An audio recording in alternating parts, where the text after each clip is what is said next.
شکریہ حاجی محمد ارشد صاحب کا، جنہوں نے 80s کے زمانے کی شب بیداری کی یاد تازہ کر دی مرکز مناجب قرآن۔ جس لئے کے ساتھ، جس محبت کے ساتھ اور جس سر کے ساتھ انہوں نے محفل جمائی اور جس عروج پر وہ لے کر گئے، اس کو بحال کرنا میں باقی کا تو نہیں کہتا، میرے لیے شاید ناممکن ہو۔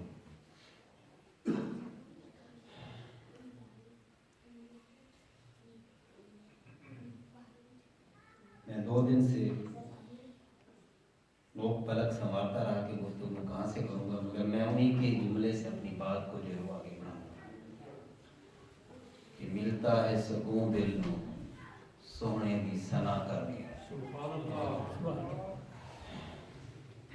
نحمدہ ونصلی ونسلم علی رسول الکریم، اما بعد، اعوذ باللہ من الشیطان الرجیم، بسم اللہ الرحمن الرحیم، سلام علیہ یوم ولد ویوم یموت ویوم یبعث حیا، صدق اللہ مولانا العظیم وصدق رسولہ النبی الامین الکریم الرؤوف الرحیم، اما بعد۔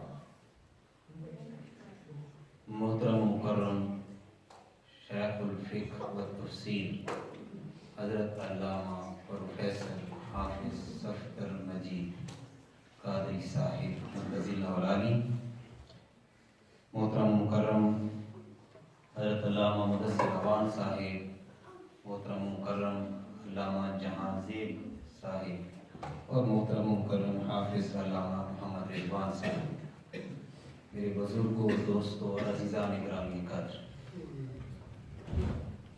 سب سے پہلے میں انتظامیہ کا اور بالخصوص محترم اپنے استاذی مکرم کا شکر گزار ہوں، جنہوں نے مجھے آپ کے پر رونق اور پر نور چہرے دیکھنے کا پہلی بار موقع عطا فرمایا۔ فرینکفرٹ سے بھی چمکتے دمکتے چہرے تشریف لائے ہوئے ہیں، وہاں مجھے 2-3 دفعہ موقع ملا۔ محترم چودھری فاروق اظہر صاحب اور تمام احباب جتنے بھی آج حضور صلی اللہ علیہ وسلم کے محفل میں تشریف لائے، اللہ پاک میرا آنا اور آپ کا آنا یہاں بیٹھ کر ذکر الہی کرنا اور ذکر رسول کرنا اور سننا اپنی بارگاہ میں قبول و منظور فرمائے۔ یہاں 4-5 سال مجھے بھی ہو گئے آئے ہوئے، یہاں دیار غیر میں اس طرح کی محفلوں کا انعقاد کم ہوتا ہے، جہاں سے دین کی، اسلام کی بات ہمارے کانوں میں پڑے۔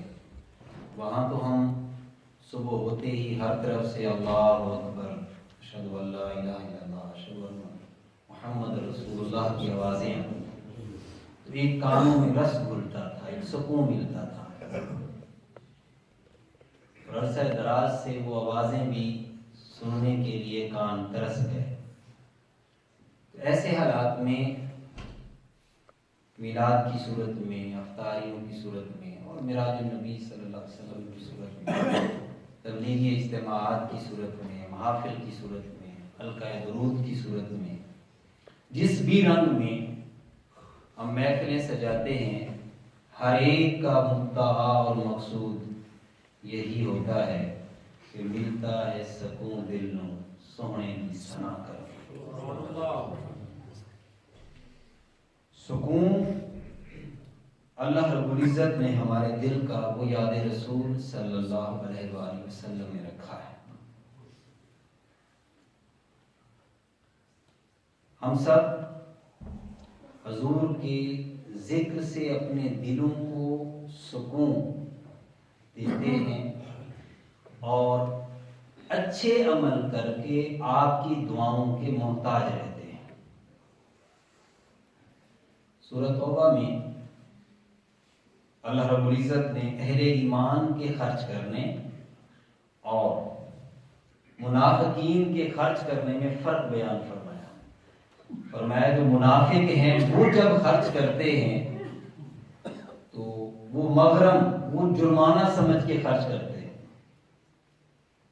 کہ جرمانہ ادا ہو گیا، نہ چاہتے ہوئے، بے دلی سے، جبکہ اہل ایمان وہ ہیں ان کے خرچ کرنے کے پیچھے جو انسینٹیو ہوتا ہے، جو محرک ہوتا ہے، وہ قرآن نے بیان کیا قربات عند اللہ و صلوات الرسول۔ وہ جب اللہ کی بارگاہ میں خرچ کرتے ہیں، اپنے خون پسینے کی کمائی لٹاتے ہیں، تو اس لٹانے کے پیچھے جو فلسفی، جو مقصد، جو آبجیکٹو، جو ان کی سوچ کار فرما ہوتی ہے، رب کائنات نے فرمایا کہ وہ قربات عند اللہ و صلوات الرسول، وہ اپنے رب کے قرب کے خواہاں ہوتے ہیں، طلبگار ہوتے ہیں، اور پیغمبر کی دعاؤں کے چاہنے والے ہوتے ہیں کہ حضور دعا فرما دے کہ میرے امتی تو نے کتنا اچھا کیا۔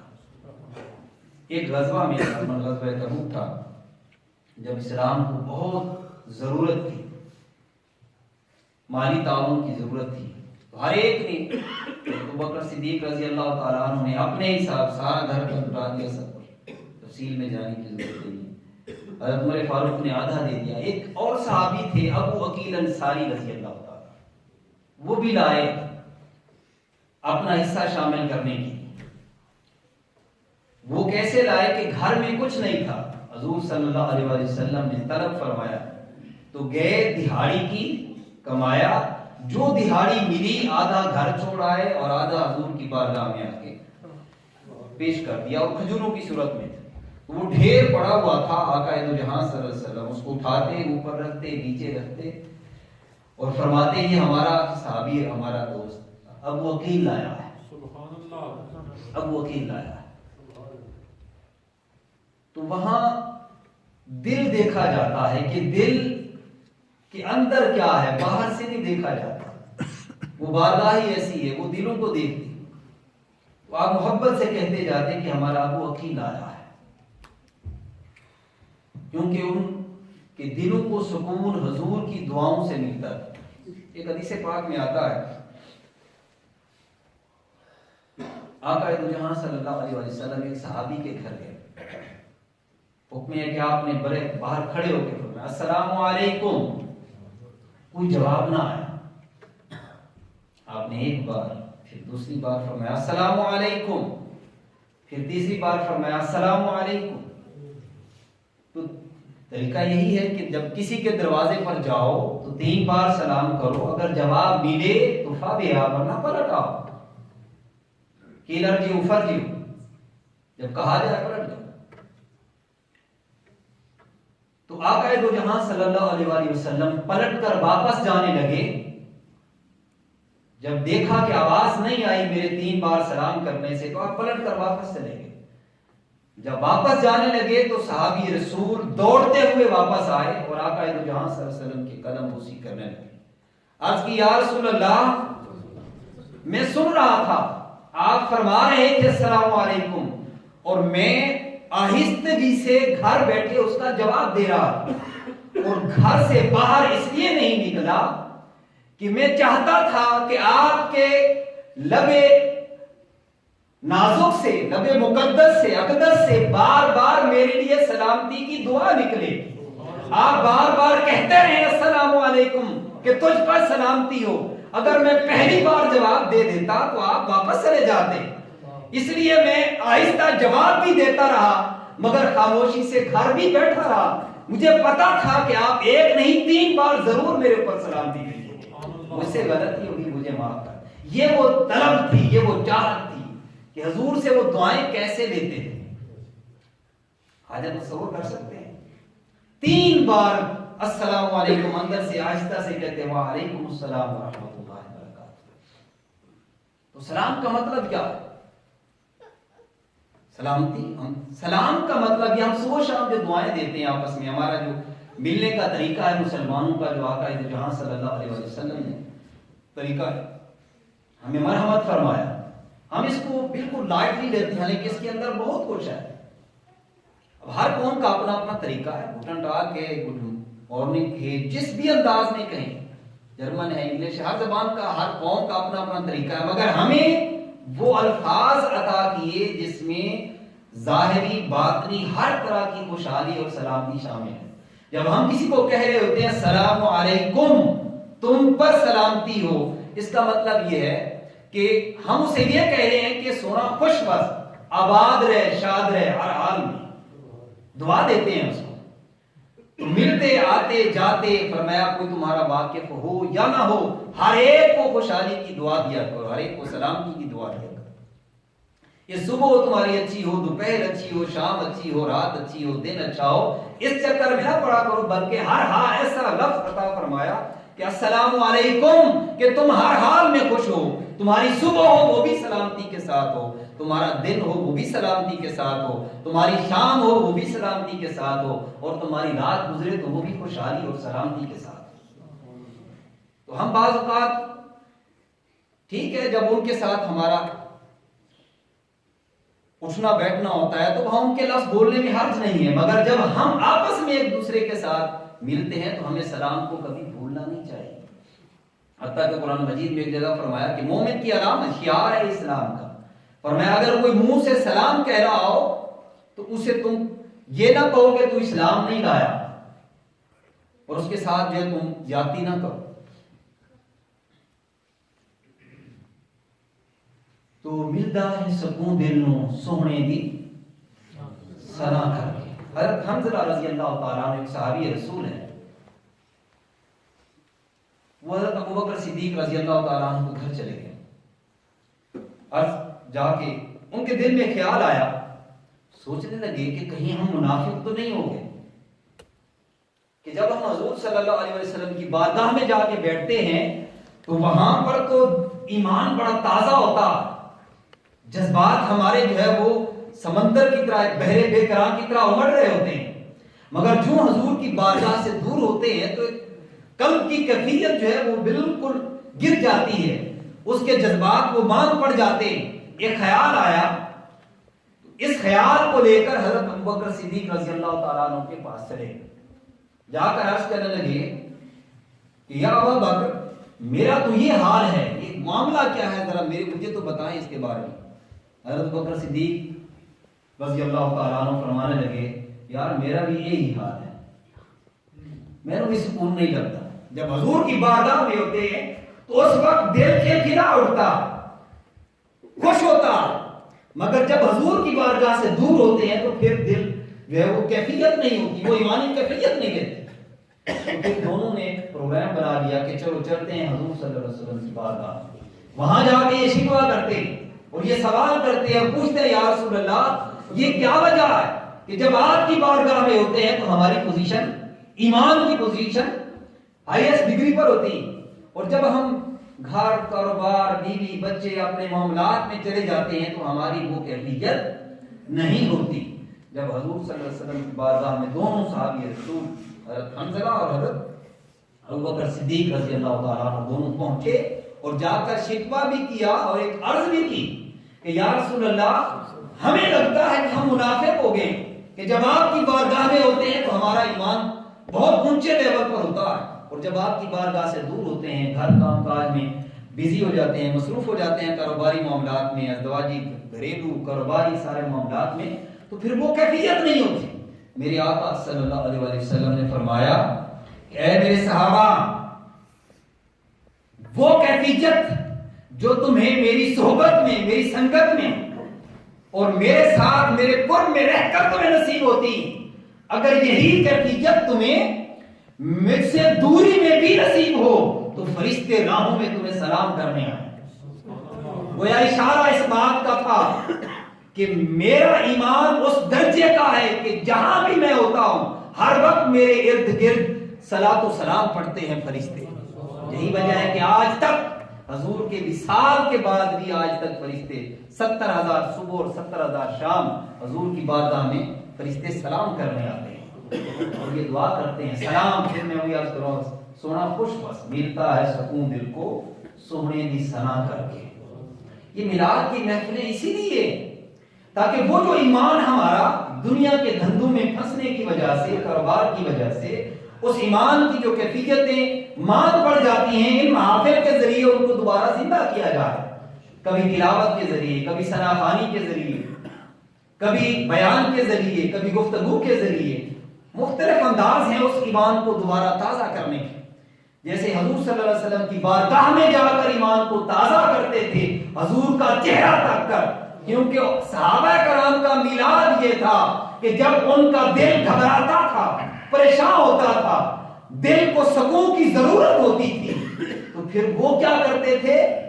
وہ جا کر حضور کا چہرہ تک لیتے تھے، ان کا ایمان زندہ ہو جاتا تھا، تازہ ہو جاتا تھا، ایمان کا لیول بڑھ جاتا تھا۔ مگر آج ہمیں تو وہ خوش نصیبی نصیب نہیں ہوئی، یہ انہی کا حصہ تھا جو پا گئے۔ آج ہم کیا کریں؟ آج ہم انہی کا ذکر کر کے اپنے ایمان کو زندہ کر سکتے ہیں۔ جس طرح کسی شاعر نے کہا تھا کہ جب نہیں ملتی کہیں سے بھی سکون کی دولت، جب نہیں ملتی کہیں سے بھی سکون کی دولت، تیری محفل تیرے دیوانے سجا لیتے ہیں۔ تو آئی اور کچھ نہیں ہے۔ میں اس وقت ان چیزوں کی طرف نہیں جانا چاہوں گا کہ کون کیا کہتا ہے کیا نہیں کہتا، میلاد آتا ہے تو سفر پہ، اب چھوڑ دیں ان باتوں کو کہنا۔ اب اس طرف آئیں کہ وہ ہستی، وہ ذات جس کا ذکر خود رب کائنات نے بلند کیا، وَرَفَعْنَا لَكَ ذِكْرَكَ کہہ کر کہ اے میرے محبوب تیرا ذکر تیری خاطر ہم نے بلند کر دیا، تیری خوشی کی خاطر، تیری محبت کی خاطر، تیری خاطر ہم نے بلند کر دیا۔ تو خود خدا جس ہستی کے بارے میں فرما رہا ہو کہ تیرا ذکر تیری خاطر بلند کر دیا، اس ہستی کا ذکر نہ کیا جائے تو اور کس کا کیا جائے؟ اور حضور صلی اللہ علیہ وسلم نے اپنی ذات کے ساتھ تعلق کو مضبوط سے مضبوط تر کرنے کے لیے درود پاک کی فرمایا، جو قیامت کے دن میرے قریب سب سے زیادہ وہ ہوگا جو سب سے زیادہ مجھ پر درود پڑے گا۔ اللہ کا قرب ملتا ہے نوافل پڑھنے سے، عبادت کرنے سے۔ قرب دو ہیں، اللہ کا قرب بھی ہے اور رسول کا بھی قرب ہے۔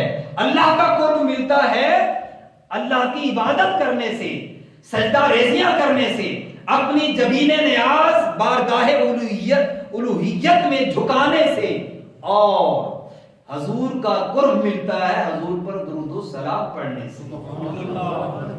اس لیے فرمایا کہ جمعہ کے دن کثرت سے مجھ پر فرمایا درود پڑھا کرو۔ تو یہ دونوں برابر رکھا سلسلہ۔ تو مسجدیں جہاں عبادت کا مرکز ہے وہاں حضور صلی اللہ علیہ وسلم پر درود و سلام کا بھی مرکز ہے۔ کیونکہ جب بعض ذہنوں میں آتا ہے کہ اللہ کی عبادت، سب سے افضل اور عبادت کیا ہے؟ نماز ہے۔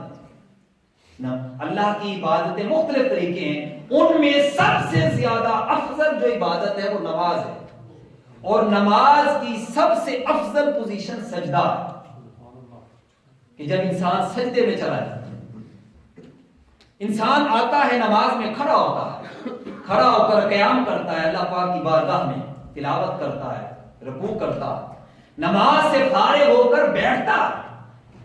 افضل عبادت کے اندر بھی رب کائنات نے اپنے نبی مکرم پر درود و سلام کو رکھا کہ اے بندے اب تو نے میری عبادت کر لی، قیام کر لیا، رکوع کر لیا، سجدہ بھی کر لیا، سب کچھ کر لیا، اب ادب اور احترام سے بیٹھ کے میرے نبی مکرم پر درود و سلام بھیج، اور یہ کہہ کہ السلام علیکہ ایھا النبی، اے نبی تجھ پر سلام، تو سلامت رہے، تو خوش رہے، تو آباد رہے، تو شاد رہے۔ یہ مطلب ہوتا ہے سلام کا، تو آباد رہے، تو شاد رہے۔ پھر درود پڑھ۔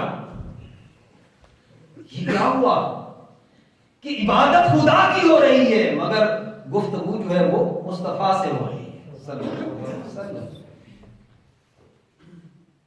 ایک مصر کے بزرگ گزرے ہیں، ان کے بارے آتا ہے غالباً ابو العباس مرسی رحمۃ اللہ علیہ۔ اللہ نے انہیں وہ مقام عطا کیا تھا کہ جب حضور کی بارگاہ میں جب نماز پڑھتے، اللہ پاک کی بارگاہ میں بیٹھتے اور یہ لفظ ادا کرتے کہ السلام علیکہ ایھا النبی، اس وقت تک آگے نہیں پڑھتے تھے جب تک کہ بارگاہ رسالت سے واپس سلام کا جواب نہیں آ جاتا۔ مقام ہے اپنے، تو پھر جو دل اپنا ان کے ساتھ لگا لیتے ہیں پھر ان کو وہاں سے سلام کے جواب بھی آتے ہیں۔ چھوڑیں ہم اس بحث کو کہ کھڑے ہو کے پڑھا جائے، بیٹھ کے پڑھا جائے، کس سیغے سے پڑھا جائے، درود ابراہیمی پڑھا جائے، کوئی اور ہزارہا درود کی قسمیں، ہر ایک نے اپنے اپنے انداز میں محبوب مکرم صلی اللہ علیہ وسلم کو جو ہے وہ اپنا خراج تحسین پیش کیا. بات ساری درود کی ہے مگر سیغے جدا جدا. الصلاۃ والسلام علیک یا رسول اللہ، الصلاۃ والسلام علیک یا حبیب اللہ. اور یہ واحد عمل ہے، ہر ایک عبادت ٹھکرائی جا سکتی ہے ریاکاری کی وجہ سے، مگر درود ایک ایسا عمل ہے کہ اگر کوئی ریاکار اور منافق بھی پڑھے تو تب بھی بارگاہ الوہیت میں قابل قبول ہوتا ہے.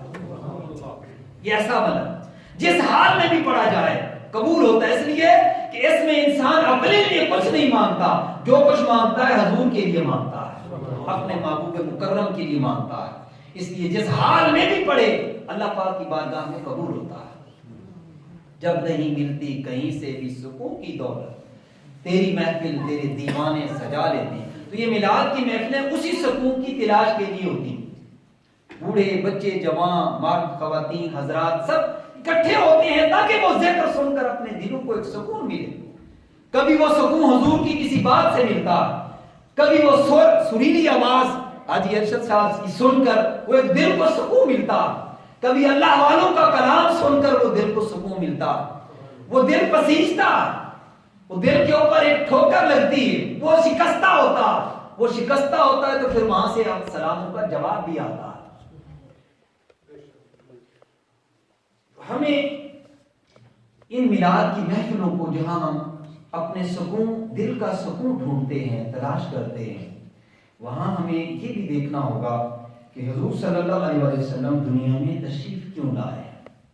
ہم آپ کو ایک آئیڈیل کے طور پر، ایک ماڈل کے طور پر آپ کو فالو کر کے کس طرح ہم اپنی زندگیوں کو بہتر سے بہتر بنا سکتے ہیں. اور بالخصوص ہم لوگ جو اپنے وطن سے دور ہیں، اپنے خاندانوں سے دور ہیں، یہاں ہم آئے، یہاں کاروبار کیا، یہاں اپنے اپنے معاملات میں لگے ہوئے. ہماری سب سے زیادہ بنیادی ذمہ داری اس میلاد کی محافل جو ہمیں متوجہ کرتی کہ ہم وہ محبت جو ہم پاکستان سے یہاں آئے تھے، کچھ نہ کچھ ہمارے دلوں میں ہے، زندہ ہے ابھی. اس محبت کو اپنی نسلوں میں بھی کنورٹ کر جائیں، اس محبت کو اپنی نسلوں میں بھی آگے دے جائیں. اگر ہم اپنی اولادوں کو سب کچھ دے گئے دنیا کا، اگر حضور کی محبت اور حضور کے ذکر سے جو دل کو سکون ملتا ہے اگر وہ ان کو نہ دے سکے تو پھر قیامت کے دن کیا منہ دکھائیں گے. علامہ اقبال کے بارے میں ایک واقعہ آتا ہے کہ بچپن کے ان کے واقعہ ہے. ایک فقیر آیا دروازے تو اس نے ندا دی، صدا دی. تو علامہ اقبال بچپنا تھا، آپ نے اس کو کچھ ایسی نازیبا سے جملے کہے کہ اس کو ٹال دیا. ان کا باپ بیٹھا دیکھ رہا. جب پلٹ کر واپس گئے تو کہنے لگے اقبال تم نے دروازے پہ آئے ہوئے سائل کو یوں ٹھکرا دیا ہے. اگر قیامت کے دن میرے رسول معظم صلی اللہ علیہ وسلم نے مجھ سے یہ سوال کر لیا کہ ایک خون کا لوتھڑا تجھے رب کائنات نے دیا تھا، اس کو انسان بھی نہیں بنا سکا، یہ ذمہ داری، تو اس کو انسان نہیں بنا سکا. شاید باپ کا وہ جملہ اس کے دل پہ لگا اور وہ اس نے انسان بن کے دکھایا. وہ مفکر پھر پاکستان بنا، مصور پاکستان بنا. پھر وہ قرآن کا ایسا مفسر بنا کہ آج بڑے سے بڑے چوٹی کے علماء بھی اس کا شعر پڑھے بغیر اپنی تقریر مکمل نہیں کر پاتے. اور ان کی شاعری، شروع کی شاعری کچھ اور تھی مگر بعد کی شاعری جو ہے وہ ترجمانی کرتی ہے پورے قرآن مجید کی. اللہ نے وہ فلسفہ، وہ دانش اور وہ عقل، وہ فہم، وہ شعور عطا کیا کہ وہ شعور ایسا ملا کہ نہ صرف پاکستان بلکہ پوری دنیا میں اقبالیات ایک موضوع بن گیا، ایک عنوان بن گیا اقبالیات. تو وہ ہماری جو بنیادی ذمہ داری، ہم نے اس خون کے لوتھڑے کو انسان بنانا ہے. قرآن ہمیں سارے اسٹیپ بائی اسٹیپ بتاتا ہے سب کچھ. سب سے پہلے ہمارے دل میں یہی خواہش پیدا ہوتی ہے نا کہ اللہ یا اللہ مجھے اولاد دے. اولاد ہونا بڑی نعمت ہے، مگر اولاد کو سنبھال کے انسان بنانا اس سے بھی بڑی نعمت ہے۔ یہ غالباً 2004 کی بات ہے، مناجین کا اجلاس ہو رہا تھا مرکز پر، مناج قرآن قائد محترم تشریف فرما تھے صبح برات میں۔ تو رات کو ایک شخص رکشا لے کے واپس آ گیا، اس نے آ کے پوچھا کہ میں یہاں سے ڈنمارک سے کوئی دوست گئے ہوئے تھے مرکز پہ، رکشا وہاں سے ایئرپورٹ سے کیا چھوڑ کے چلے گئے واپس، رکشے والا بھی آ گیا، اس نے آ کر بتایا کہ میں یہاں بندہ چھوڑ گیا تو مجھے اس سے ملنا ہے۔ خیر قصہ مختصر ملاقات ہو گئی، انہوں نے کہا کہ آپ کا 6 لاکھ روپیہ جو ہے وہ میرے رکشے میں رہ گیا تھا، میں واپس کرنے آیا۔ یہ 2004 کی اگست 2004 کی بات، میں بھی وہاں موجود تھا۔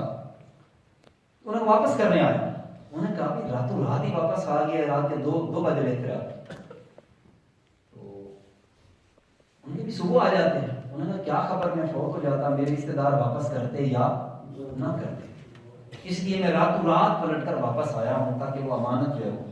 اور اس نے ایک پیچھے کہانی سنائی وہ جس کے لیے میں نے یہ واقعہ سنا۔ وہ کہنے لگا کہ میری اولاد نہیں تھی، میں نے اللہ کے حضور دعا کی کہ یا اللہ اگر مجھے ایک بیٹا عطا کر دے تو میں زندگی بھر اسے حرام نہیں کھلاؤں گا، یہ تجھ سے میرا وعدہ۔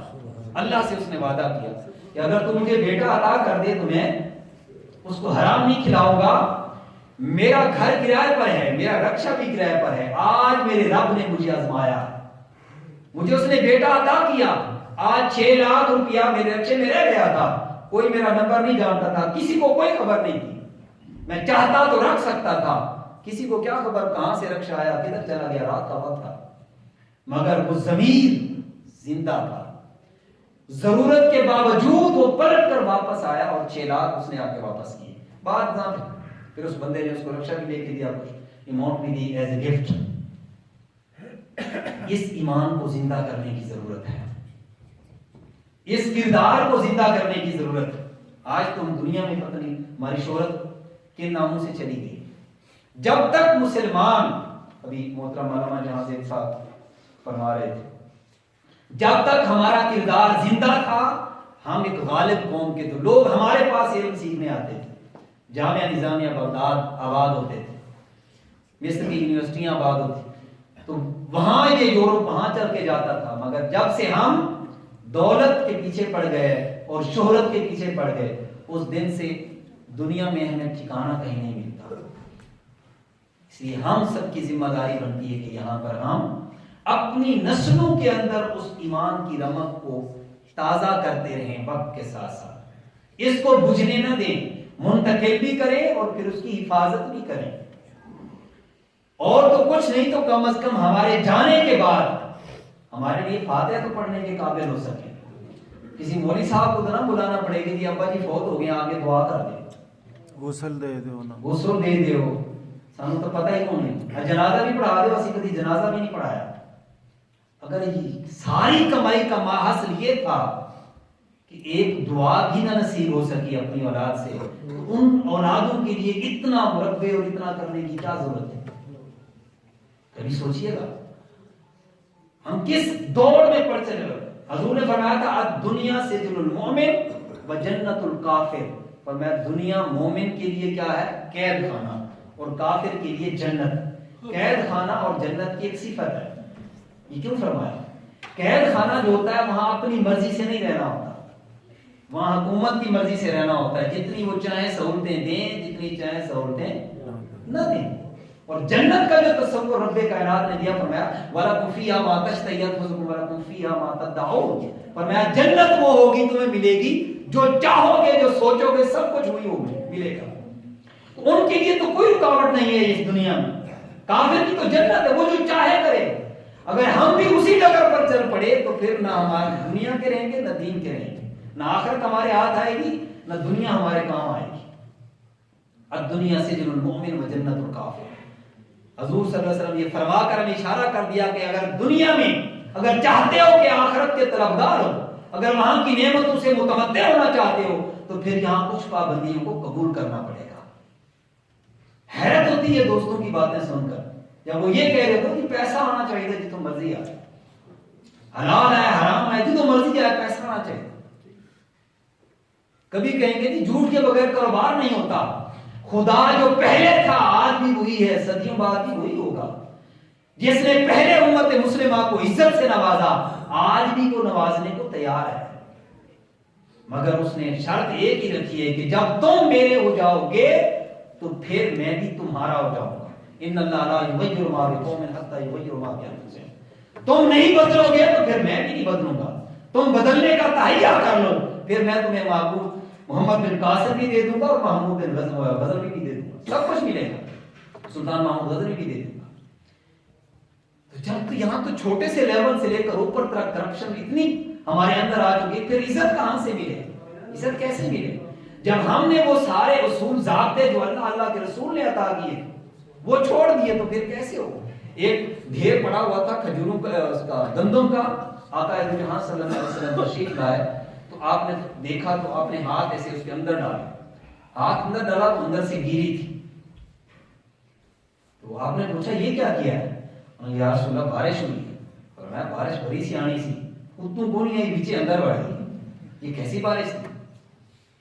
من غش فلیس منا, فرمایا جو ملاوٹ کرتا ہے وہ ہم میں سے نہیں.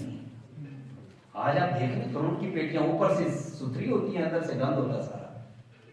ہم کس ایک فیلڈ میں ہم کہہ سکیں کہ ہاں مسلمان اس نام کاروبار میں اچھے, نہ ہم اپنی اولادوں کو سنبھالنے کے حوالے سے اچھے, نہ ہم عزت کے خواہاں, وللہ العزت ولرسولہ وللمؤمنین. فرمایا عزت اگر لینی ہے تو وہ اللہ کے حضور ملے گی یا پیغمبر کی بارگاہ سے ملے گی یا ایمان کی حالت میں ملے گی.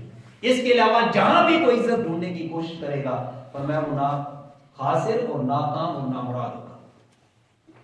یہ میلاد کی محفلیں ہمیں ایک یاد تازہ کراتی ہیں کہ وہ ہستی, وہ پیغمبر جس کا ہم نام لیتے ہیں, جس کے نام پہ ہم مر مٹتے ہیں, اپنی جانیں دینے کو تیار ہیں, وہاں اپنی خواہشات قربان کرنے کو تیار کیوں نہیں؟ میرے آقا نے فرمایا لا یؤمن احدکم حتی یحب لاخیہ ما یحب لنفسہ, اور ایک فرمایا کہ لا یؤمن احدکم حتی یحب حتی یکون ہواہ لما جئت بہ. فرمایا کہ تم میں سے اس وقت تک کوئی کامل مومن نہیں ہو سکتا جب تک کہ وہ اپنی خواہشات کو میری شریعت کے تابع نہ کرے, اس وقت تک وہ نہیں ہو سکتا. محبت دل میں ہے اور یہ ہمارے اعضاء حضور صلی اللہ علیہ وسلم کی شریعت کے تابع ہو جائیں. وہ کوئی اسلام پر چلنا مشکل نہیں ہے, تھوڑے سے اپنے آپ کو کنٹرول کرنے کی ضرورت ہے, تھوڑا سا کنٹرول کرنے کی ضرورت ہے. کتنا کھا لیں گے انسان, ہم کتنا کھا لیں, کتنا کما لیں, کتنا کما لیں, کیا ہمارے ارد گرد کتنے واقعات ہوتے ہیں